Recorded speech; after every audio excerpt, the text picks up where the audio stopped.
అనంతపురం నగరపాలక సంస్థ అధికారులు పాలకవర్గం అవినీతి పరాకాష్ఠకు చేరింది.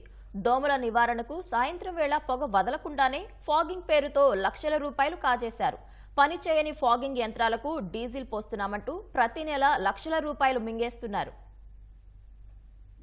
అనంతపురం నగరపాలక సంస్థలో దోమల నివారణకు ఫాగింగ్ పేరుతో పాలకవర్గం కార్పొరేషన్ అధికారులు లక్షలు కాజేస్తున్నారు. నగరపాలక సంస్థలోని 50 డివిజన్లలో దోమల నిర్మూలనకు ఫాగింగ్ చేయడానికి ఓ భారీ యంత్రంతో పాటు చేతితో ఆపరేట్ చేసే 8 చిన్న యంత్రాలు ఉన్నాయి. వీటిలో భారీ ఫాగింగ్ యంత్రం 3 ఏళ్ల క్రితమే మూలన పడింది. తమ వద్ద ఉన్న అన్ని యంత్రాలతో నగరమంతా ఫాగింగ్ చేస్తున్నట్లు చెప్తున్న అధికారులు డీజిల్ కోసం నెలకు 5 లక్షల రూపాయలు ఖర్చు చూపుతున్నారు. ఈ వెహికల్ మౌంటెడ్ ఫాగింగ్ మిషన్ దాదాపు 2 సంవత్సరాలుగా రిపేర్లో ఉన్నా కానీ దాని పేరు మీద లక్షల్లో డీజిల్ ఖర్చులు రాసేస్తున్నారు.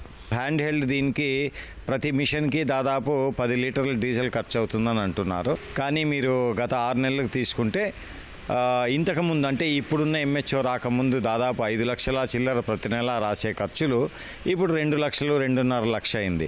అది ఏ విధంగా మిషన్లు తగ్గినాయా లేకపోతే ఏ విధంగా అనేది అర్థం కావట్లేదు. నగరంలోని 74 సచివాలయాల పరిధిలో అన్ని చోట్ల యంత్రాలు ఏర్పాటు చేసే అవకాశం ఉన్నా అధికారులు ఆ దిశగా చర్యలు తీసుకోలేదు. పనిచేయని భారీ ఫాగింగ్ యంత్రానికి రోజు 80 లీటర్ల డీజిల్ పోస్తున్నట్లుగా చూపిస్తూ నెలకు సుమారు 3 లక్షల మేర మింగేస్తున్నారు. మిగిలిన 8 చిన్న యంత్రాలకు రోజు సుమారు 8,000 రూపాయల ఖర్చును రికార్డుల్లో రాస్తున్నారే తప్ప ఫాగింగ్ చేస్తున్న దాఖలాలు లేవు. కొత్తగా బాధ్యతలు తీసుకున్న ఓ అధికారి వద్దకు దొంగ బిల్లులు రావడంతో వైసీపీ పాలకవర్గం అవినీతి భాగోతం వెలుగులోకి వచ్చింది.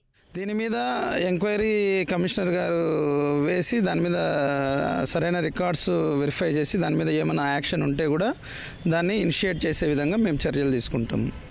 అవి మరమ్మతులు జరిగినాయనేటివి అది రికార్డ్స్ వెరిఫై చేసి అది ఏ విధంగా దాని మీద యాక్షన్ తీసుకోవాలో కమిషనర్ గారు తీసుకుంటారు. నగరపాలక సంస్థలో వెలుగు చూస్తున్న ఫాగింగ్ అక్రమాలపై విచారణ జరిపితే మరిన్ని కుంభకోణాలు వెలుగు చూస్తాయని స్థానికులు అంటున్నారు.